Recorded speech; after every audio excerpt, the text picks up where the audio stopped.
Coming to you from the Oddball Podcast Studios in New York City. My name is Vin Forte. You're listening to Oddball with Vin Forte. Go follow the show over on Twitter at Oddball Podcast. Follow me on Twitter at MightyVin. Follow me over on Instagram at VinForteNYC.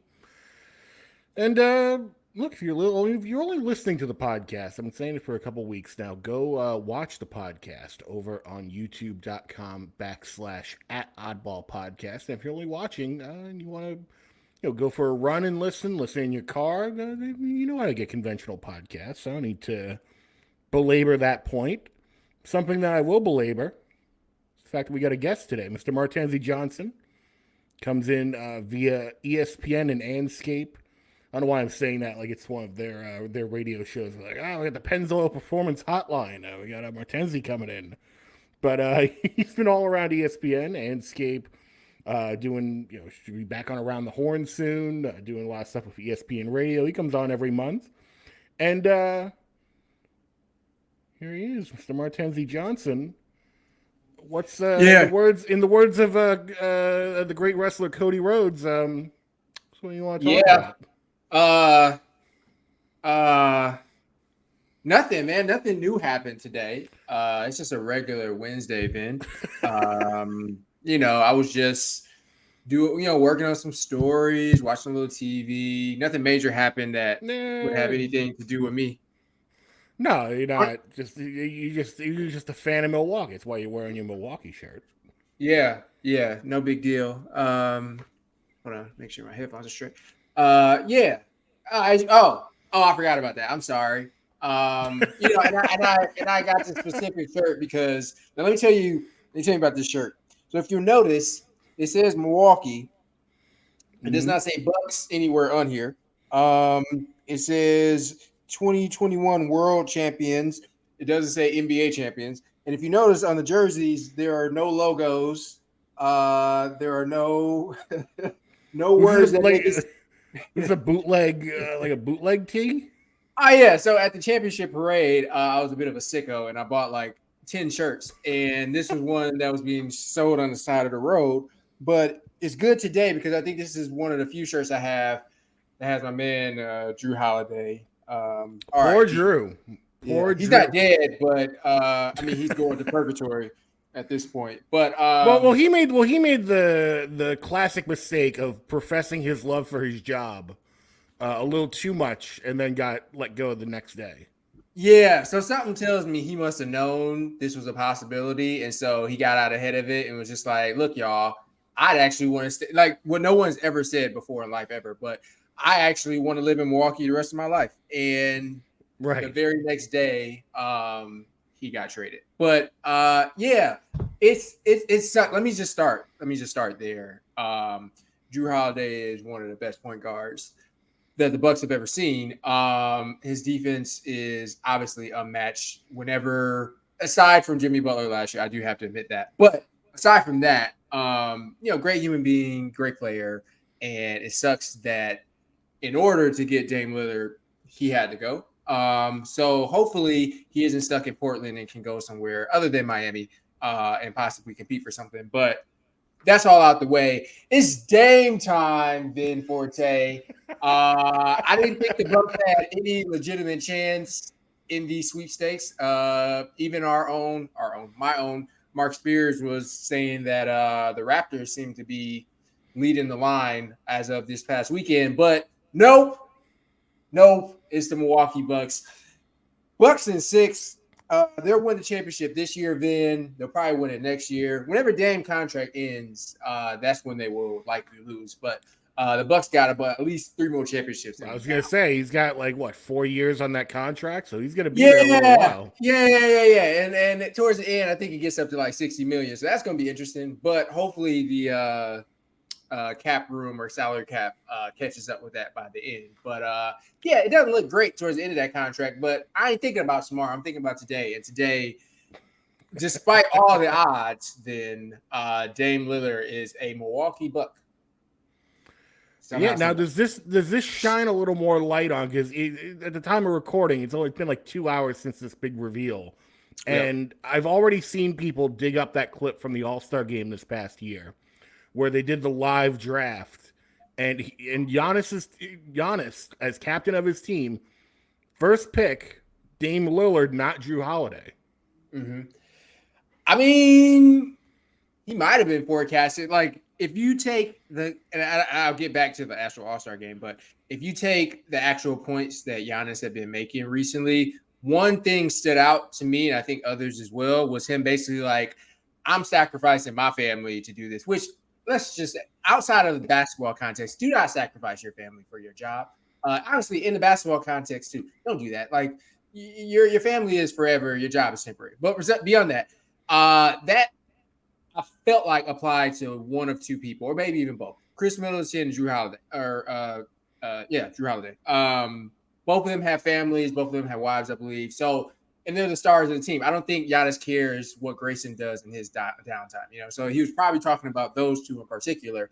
And it seems like Drew is the one who wasn't sacrificing that much. It's just what I can take from the tea leaves. And so maybe going back 7-8 months ago, however long ago the All-Star game was, maybe he was planting the seeds then.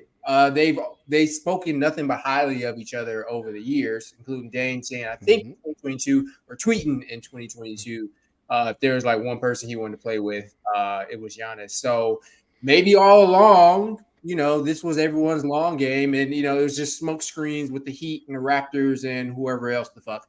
And all along, Dame Lillard was coming to Milwaukee, which again, you said 2 hours. 3 hours ago, I would have never thought this.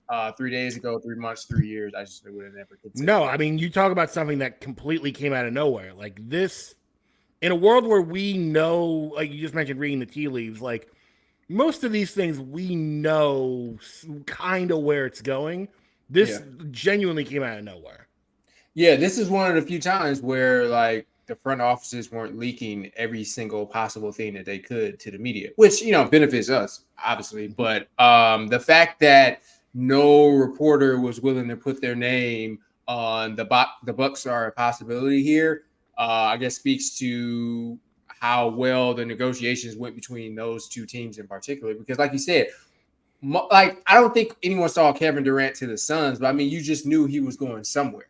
And there was no favorite from my understanding at the time. But like normally, you know, okay, it's 1, 2, 3, yada yada yada, and we'll see where it goes. Like for James Harden 2 years ago, we knew he wanted to go to Philly.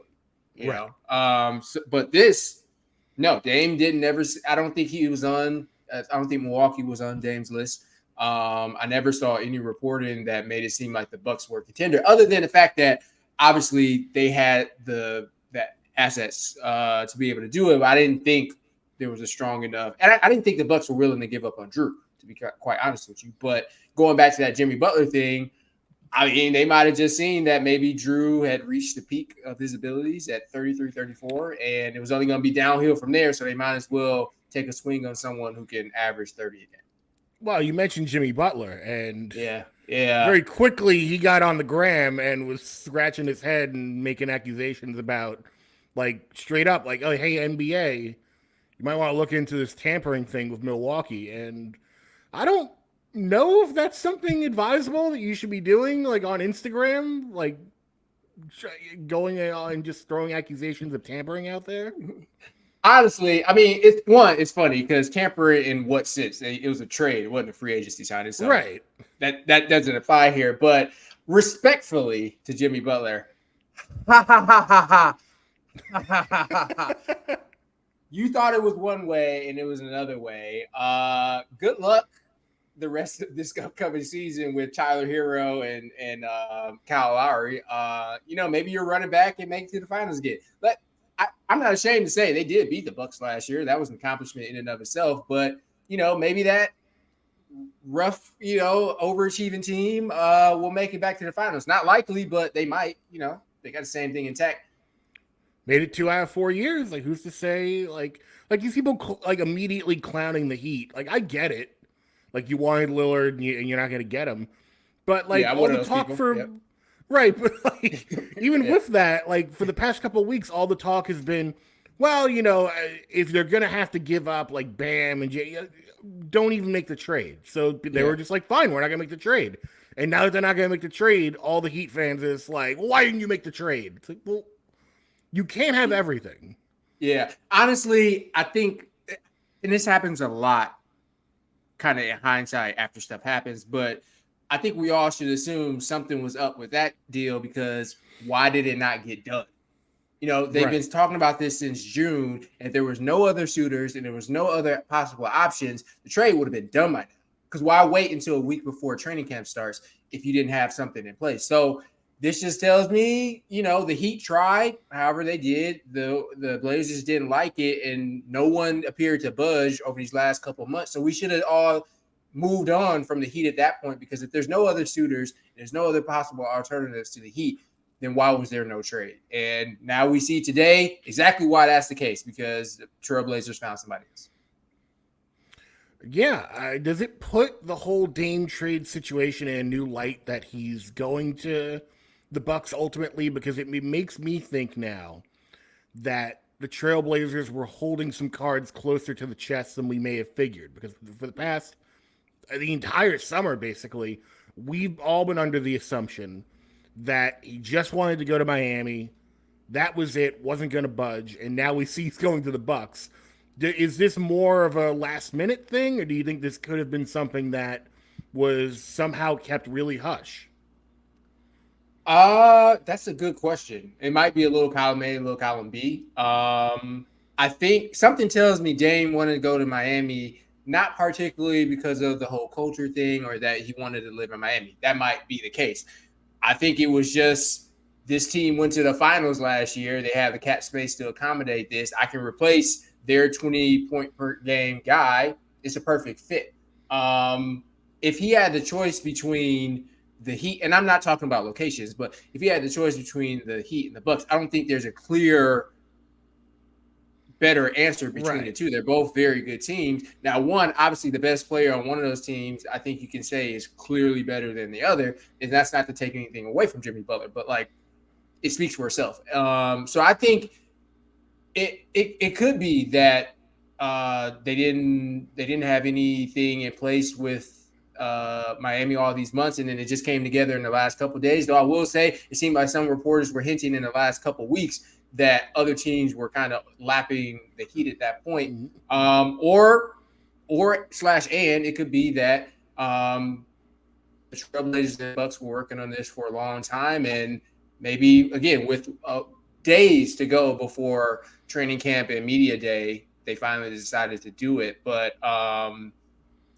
if anyone in this case is pissed off, and I don't think Dame is, one, he didn't come out and say as such. I haven't seen him reporting in the last couple hours to make it seem like he's upset about going to Milwaukee. He appears to have just dropped a somewhat diss track against the Trailblazers. Apparently, I'm not listening to that shit, but what? he might have done that. This part's news to me. Well, one thing stands out. I have this lyric here because it's absolutely terrible. He said, sorry, I wish I had it right in front of me ready to go, but I do right now. He says, I continue leaving trails, but won't be for the Blazers. It speaks for itself. Okay, Dame. Come on. He doesn't seem upset to be going to the Bucks. I honestly do think this is not based on obviously he reported that done, but I honestly think that he just looked around and saw, well, two teams went to the finals this year. Obviously, I ain't going to Denver. The Heat seem, pretty good team, so might as well go there. But as a consolation prize, teaming up with Giannis and the rest of them, that's not half bad. Not bad. Yeah, I imagine. Yeah, and it fits in more. The team that very recently won the championship and is looking to get back there, But I can understand from the Trailblazer standpoint. What's funny, and I'm just pointing directly at the Dan Le Batard show here, just because I was just listening to them after the trade went up. But on one end, they want to hype up Tyler Hero to make him seem more attractive to the Trailblazers. But it's like, well, you also want to get rid of him, though. Yeah, but not attractive enough to keep him. And I think this all comes down to the point where the Trailblazers did not want Hero. I don't think it speaks to how good or bad that he is, but if you have Scoot Henderson there waiting and you don't want anything to mess up with his development, then yeah, obviously you don't bring in Tyler Hero. They play the same position. They both need the ball in their hands. One's a rookie, one's been in the league 4 or 5 years. Like, why would you even need to double up on that if you can what happened, get Drew Holiday, who you're probably not going to keep, but flip him for something, and you ride out the development of Scoot Henderson, Simon, Sharp, all those people. Right. You don't need Tyler Hero. If anything, Tyler Hero might mess something up, might make you too good. So I get from the Trailblazers standpoint, they didn't get much quote unquote better with this trade, though. They did get DeAndre Ayton. But as far as the trajectory that they're on, that seems to make them more sense to get DeAndre Ayton and whatever you can get for Holiday. Isn't Ayton going to Phoenix? No, he's coming from Phoenix. Oh, he's coming from okay. Yeah. So right now they have the Trailblazers. They have obviously Scoot Henderson, Simons, Sharp, but then they got Ayton and Drew Holiday from the trade. Though it seems Drew Holiday ain't sticking around, so they'll have another trade partner. Okay. Which might be the Miami Heat. So again, talking about consolation prizes, look, Drew Holiday is not Dame Lillard, but he ain't the worst consolation prize in the world. So I think it works out pretty much for everyone if it goes that way and what everyone wanted at that moment. And I think everyone got that. Yeah, it doesn't seem like something that like everyone, like everyone's getting a little piece of the pie here. It's not like, you know, you're looking at and going, okay, there's one team that, I mean, one team definitely got the bigger haul for sure. Just trying to hit some stats here. Screw it. We'll move on. It's not. No, it's, you do bring up a good point though. It's just, you know, like the Bucks got better, you know, with this trade. They got the bigger haul, like you said, but at the end of the day, we don't know what's going to happen. I can say at the beginning of this podcast, they're going to win 3 championships.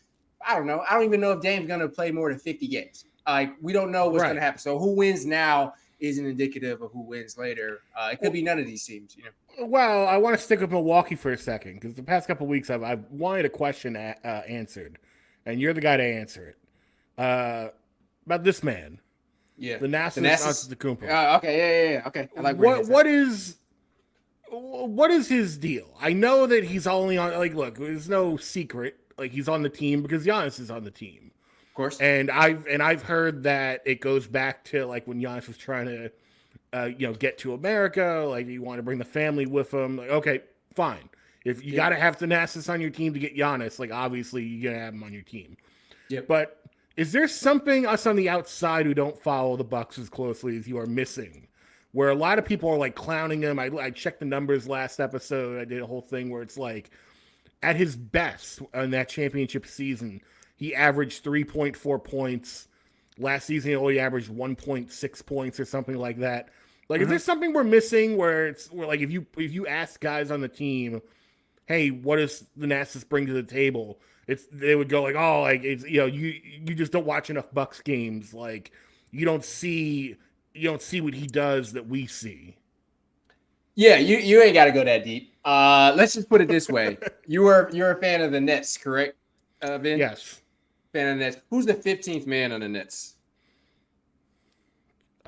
Next question. The Knicks. Who's the 15th man on the Knicks? Who's the 15th man on the Lakers? You know what I'm saying? Like, we can make a big deal about Thanasis being on the team for this long, maybe not contributing anything, but like, he's the 15th man. And there's some news out there that the other brother was signed. That's just salary cap shenanigans. He's not actually on the team. But it stands out because he's the brother and he's, you know, respectfully not as talented as Giannis, obviously, but like many other NBA players. But if it keeps Giannis happy, that's the least that they could do. Like, at least let's just be honest here. At least the Bucks are doing this for Giannis.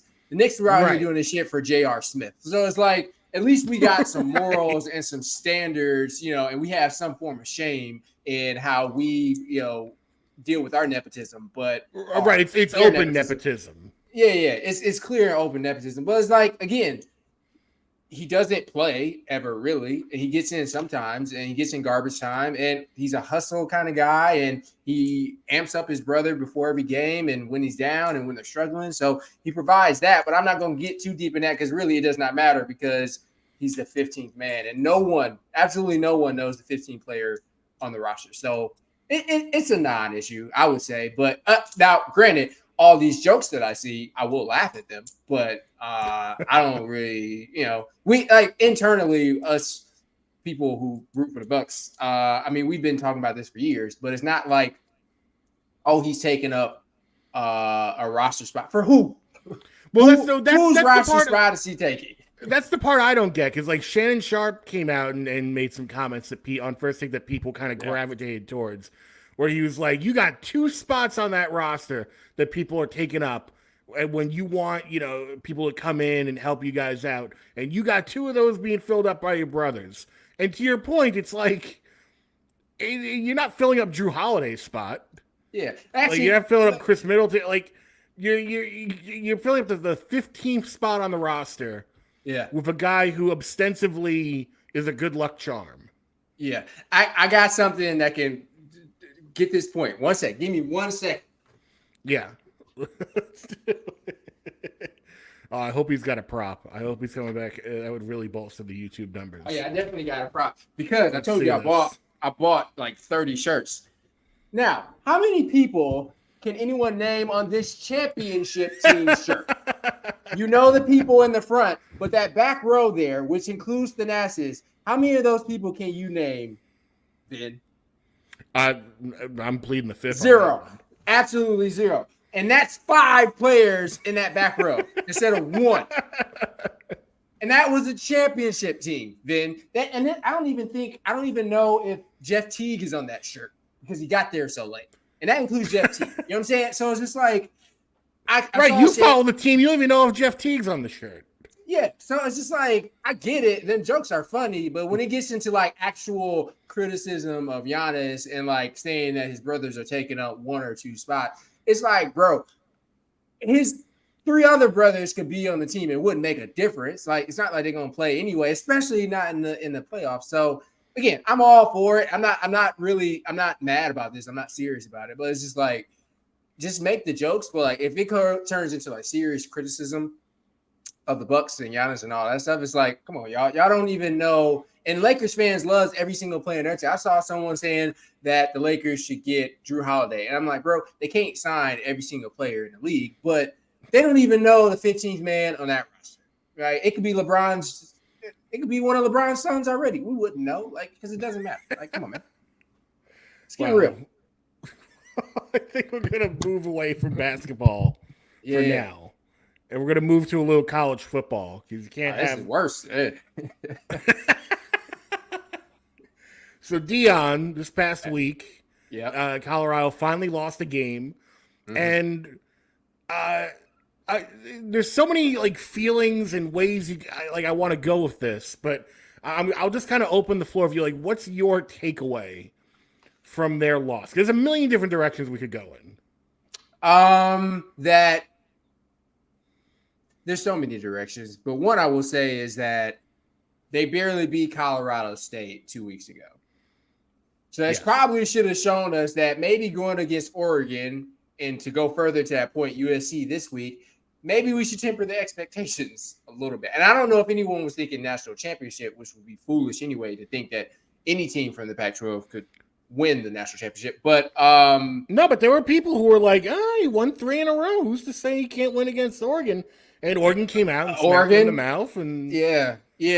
And so both sides have to understand something. On one side, Deion's side, the hatred that you feel from people, all the attention, the negative attention, and what coaches say, like, yeah, bro, y'all was talking shit. Like, that's what happens when you're known for talking shit is when someone else comes to beat you, they're going to talk shit too. So you need to understand that.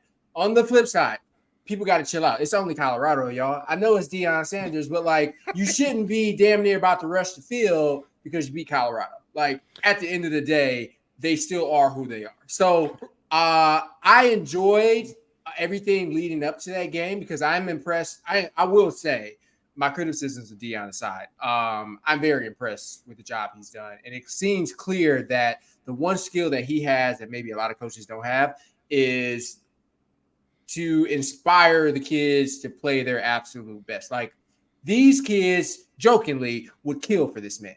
And you can see that in the pregame speeches and just how they play overall. So it's been great. Shadur Sanders is way better than I would have imagined him ever being, and I think he's great. That being said, that defense was asked week 1, so we probably should have known that was going to come bite them at some point. And it's also funny a little bit, but not into like racist territory, but it is kind of funny that Oregon beat the living shit out of them. And every single time that they panned to Deion after that, I slightly chuckled just a little bit. And not just because I wanted him to lose, because look, man, again, any criticism of Deion aside, I ain't rooting for no white man to beat him. So let's just get that out of the way, man. But it was funny, I gotta say, and it wasn't just that they lost, because you can see upside in losing. They got the brakes beat off of them, and it was gonna happen eventually. If it wasn't Oregon, it was gonna be USC or whoever. So overall, though, I think we all, and I don't know if that includes you and I, but I think we all just overreacted a little bit with Deion and Colorado and the teams that play them. But it's great for the sport because, look, week 4 of 2023, I'm tuning into Colorado games. And I'm not sure. I don't want to definitively say this, but I'm not sure I ever saw a Colorado game before that. So that's great. Yeah, like I'm all for, like, several things can be true at once. I'm all for the excitement that Deion brings. Like you said, like people stayed up till 2:30 in the morning to watch Colorado versus Colorado State.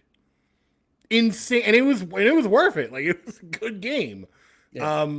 So like I'm for the excitement that he brings. On the flip side, I think people need to like you said, temper their expectations a little bit. Like the people going all in on them beating, or like what was the thing on Mad Dog was like, I'm going to take a gummy and bet $10,000 on honestly on Colorado. We won't find what is today, Wednesday, so I must have missed it. I don't know if we have an update on that, on whether or not he did bet those 10 G's, because if he did, I would imagine he's upset right now. He's probably taking more gummies.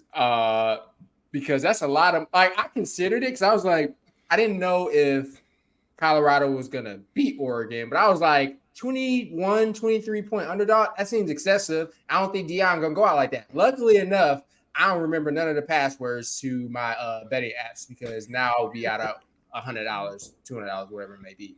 Because obviously I didn't know what I was talking about because they lost by 36.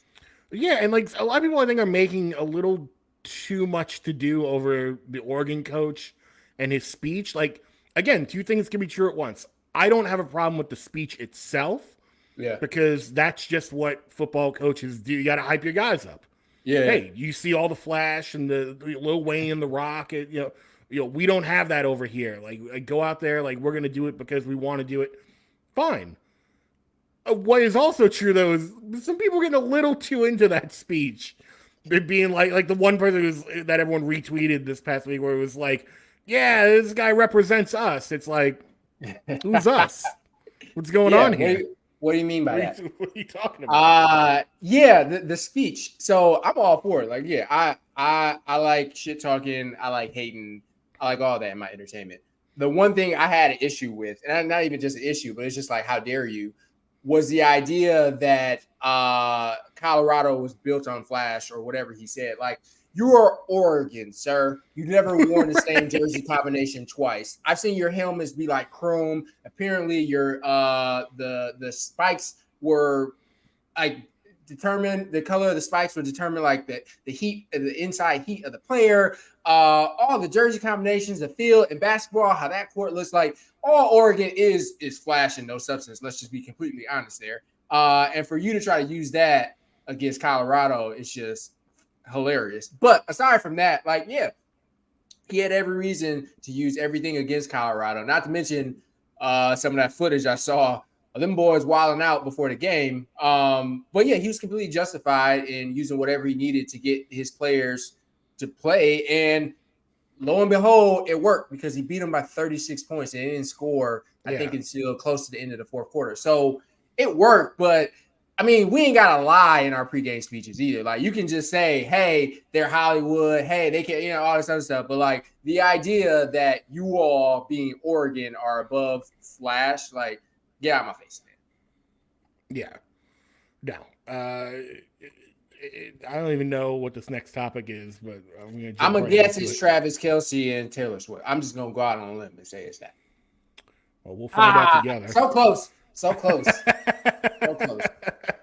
I mean, he's probably gonna be playing in that game, but so close. Yeah. But shout out to Justin Tinsley over at Andscape, who basically willed this into existence. Of his article last week about Usher should really, it's his time to do a Super Bowl, and then like 4 days later, everyone else was like, you know what, it's time for Usher to do a Super Bowl. Yeah, I mean, at a certain point, like we were gonna have to get to Usher, right? Like he's just not go out just and do the Confessions album, yeah. He's got I mean, so much that he can work with. That man can live off that one album, and honestly, he has just as good albums both before and after that. So it was only a matter of time, I feel like, before this is gonna happen because who doesn't like Usher? You know what I'm saying? Like I rarely come across a person who doesn't like Usher. Not to mention he has 30 years worth of hits. He's amazing. He's insane. Not to mention the residency has blown up to proportions I didn't think were possible. Right, because you think because for people, not to cut you off, but for people who don't realize it, Usher has had this residency in Las Vegas. But for people who may be a little younger, the Las Vegas residency used to be a big money grab. It used to be like you're someone at the end of your career and you're just going to kind of retire to Vegas and do a show. Vin, I'm almost certain. Barry Manilow is still performing in Vegas right now. Like that's where Penn and Teller are. That's where obviously I just said Barry Manilow. That's where Chris Angel and what's the other magician? David Copperfield. They have billboards on the resorts. Like that's how big of a deal it is. There's whole comedians that I can't even think of off the top of my head who we don't know about them because they just play Vegas. And if you go to Vegas and you live there, you just know, like, oh yeah, these people, like they're the big comedians around here because they don't play anywhere else. I was just talking about this person. I couldn't remember his name. And I was like, just as you said, it came to me. George Wallace still has a presence in Vegas. And if you don't know who he is, you've seen him in countless movies. Great. Yeah. But he is like 80 and he does shows. Like it's really just like how like retirees go down to Florida when they're done. Like that's what musicians and comedians and actors do with Vegas when like they're over the hill essentially. And in recent years that has changed. Like it's gotten Katy Perry has done a residency there. Britney Spears has done a residency there. Adele, I think hers wrapped up or she might be restarting it. She's doing one there. I think you hit on what the key is. It's a residency. It's not I'm just going there to plant my spike in the ground and retire. It's like Usher's still gonna go and like do concerts around the world. Yeah.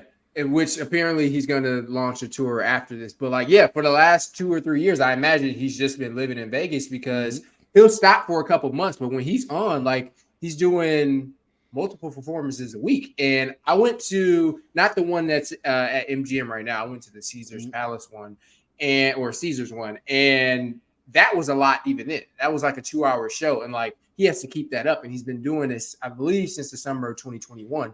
And it's been bananas. Like if you haven't been, it's either because you're living under a rock or you just can't afford what the prices are now, which is absolutely insane. It's like $300 for the nosebleeds. But this is a big thing. And the Super Bowl is in Las Vegas.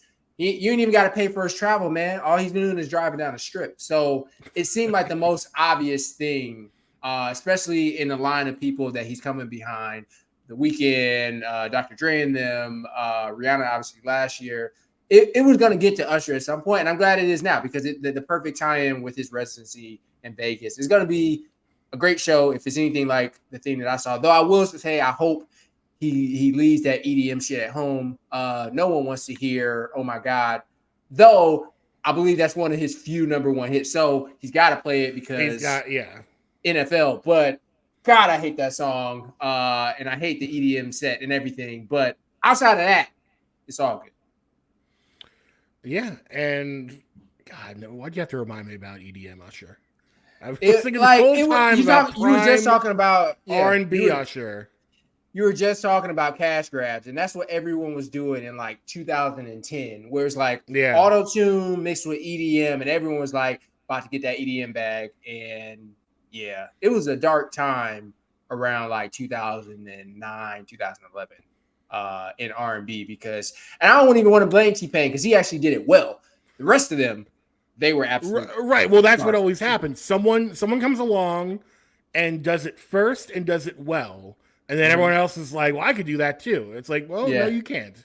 That reminds me of the side talk or what's the little minute clips side talk? Side talk. The new side talk. Doing the thing, and then Complex tries to come out and do the very same thing, and I'm like, come on, man. Like you can't replicate greatness. Because they did the same one with the Knicks fans, right? Like, yeah, and it was absolute garbage. And like, what they don't understand is like stuff like that is organic, man. Like these people aren't putting on, these people aren't acting. That's just how crazy New Yorkers are. Then you live there, you know this for a fact. You can't just come in and try and replicate what they do and think it's a gimmick. It's not a gimmick, man. This is how these people live their life. Yeah, like I saw so like I'm always surprised by like stuff that goes on here in New York. Like even stuff that because now that everyone's got a phone, everyone can capture it. Yeah. Like even people that live here get surprised by stuff. Like I saw something that I never thought I would see finally get captured because I've seen it multiple times, just not someone actually get it down. And it was a clip of someone getting onto the BQE and there's a line of cars going on, and then if you look closely, like in the back of the frame, there's cars like coming at them in the opposite direction in traffic. And they're just like at this impasse. And it's like, how did this, and the person filming is like, how the fuck did this happen? How did this happen? It's like, yeah, how did this happen? How did this happen? Like New York is a wonderful place, but like I gotta visit it like 2 days at a time. Like anything beyond that, it's like Las Vegas in a sense. Like it's just way too much. And you don't know what sort of craziness you're gonna see. It's maddening. But I love it. I'll be back soon. Well, now we're gonna merge the two. Final topic here. Las Vegas Aces in the playoffs right now. New York Liberty in the playoffs right now. Do you think we're going to get that matchup in the finals? Liberty, they took one back from Chicago the other night, so it seems like they may have a fight. Connecticut, I'm sorry, from Connecticut. Like, so they may have a fight on their hands. Yeah, it's hard because again, Connecticut won game one in convincing fashion, which would make you think, oh, this is going to be the upset. But then, like, the New York Liberty Stars played like stars, and then you saw, oh yeah, because every time Connecticut got within like 5 points, they turned it right back on, and like that's what happens when you're the better team, not the more grittier team. Because Connecticut's great; they have very good offensive players, but no one really matches the firepower of Stewart, Enescu, and Jonquil Jones. Like it's just not possible, and like sooner or later, that grit is only going to take you so far, and talent's got to take over, and like Liberty appear to have it, though they did lose their first home game. So like that doesn't help them. But I'm thinking the Liberty can pull this out. On the other side, Aces in 3, baby. I like the Wings, Enrique, Milwaukee, born and raised. But again, after a while, talent it's just going to be too overwhelming if their minds and if talent can fall apart if the chemistry is bad or whatever. But the Aces are just a machine. They've been one all season, albeit not against the Liberty. But odds are pretty good. Obviously, it depends on what happens in Game 3 with the Liberty and the Sun. But I think it's pretty good odds that happen. I will say that will be it's been a coming of age moment sort of for women's basketball, I think, over the last couple of years. But if we get this is like somewhat on the WNBA level, almost getting Kobe versus LeBron, and like how the entire year was we've been wanting towards that moment. We all knew it was going to happen, and then it didn't. This one, I think, can actually happen, and if it does, again, we've been building towards this for the last couple of years, but this, I think, will be finally like the WNBA really, really arise, because I think most non-casual fans or below casual fans of basketball, women's basketball, know about these two teams in particular. And if they're able to play, and I hope, take it all the way, but if those two teams match up, I think that'll be kind of a watershed moment. Yeah, I like that both teams are already kind of talking trash. Yeah. Like, I can't speak for the Aces, but I know the Liberty had a couple press conferences this past week where they came out and were like, look, we see all the chirping on Twitter, and look, we gotta be honest, we're playing some of the best basketball in New York scene in a very long time. Yeah. And a lot of people obviously came out against them and were like, oh, well, any bad Knicks team would beat you. It's like, get out of here. Yeah. Like, that's like, if your comeback is men play basketball better than women, like that's not really doing what you think it is. Like, the success of the teams in their individual sports is like, yeah, the Liberty are doing something the Knicks could only dream of. The Liberty are doing more than the Nets did a couple years ago with Harden, Irving, and Durant. So it's a good basketball story. But again, New York is a crazy place, and they have crazy fans who would, attack women for having an opinion on sports. But I guess that's not a New York centric. Yeah, it's not a. I mean, I'm sure it's worse outside of New York. My God, like I would only imagine. But I think that's where we're gonna leave off for today. Because I do want to let you go. It's been about 45 minutes or so, but let people know where they can find you, and when are you gonna be back on Around the Horn? Well, I'm gonna have to call Tony up for whatever reason. He follows me on Instagram. I can make a call. Yeah, I hit him in the DMs. I'm not sure, not this week, but you never know. With the Bucks making news, they might have to call in. There you go. But Around the Horn. Whenever the next time I'm on there, do a little ESPN radio every now and then. But the main thing here is Andscape.com. Make sure you find me on there. I don't have anything coming this week as far as something written, but you'll see it in the next couple of weeks. I'm working on a few things. But yeah, Andscape.com. Make sure you read that. Yeah, and you're on ESPN Plus right now too. I am on ESPN Plus. Good. Thank you for making me pub shit that I forget. Skin in the Game, a new ESPN Plus show produced by Andscape. It's streaming now on ESPN Plus. I'm on episode 3, where we talk about race norming, which is a very complicated thing that I don't need to go into. But basically, it's about the cognitive abilities of football players and how the NFL perceive the black players as less intelligent as white ones. So I'm on there talking about that with at least one person people will recognize, Michael Bennett, who used to play for the Seattle Seahawks, Legion of Boom, that sort of thing. So check out Skin in the Game on Andscape on ESPN Plus, and then again Andscape.com. Go see that. Let's see what we're talking about. There you go. With all that said, I'll see you back here next week. Go follow the show over on social media at Oddball Podcast. Follow me on Twitter at Mighty Vin. Follow me over on Instagram at Vin Forte NYC. And if you're only listening to this, go follow over on YouTube. YouTube.com/@Oddball Podcast. It's the best way to support the pod and also share the clips when they go up on social media. With all that said, finally, I'll see you back here, same time, same place next week. You're listening to Oddball with Vin Forte. My name is Vin Forte. Goodbye.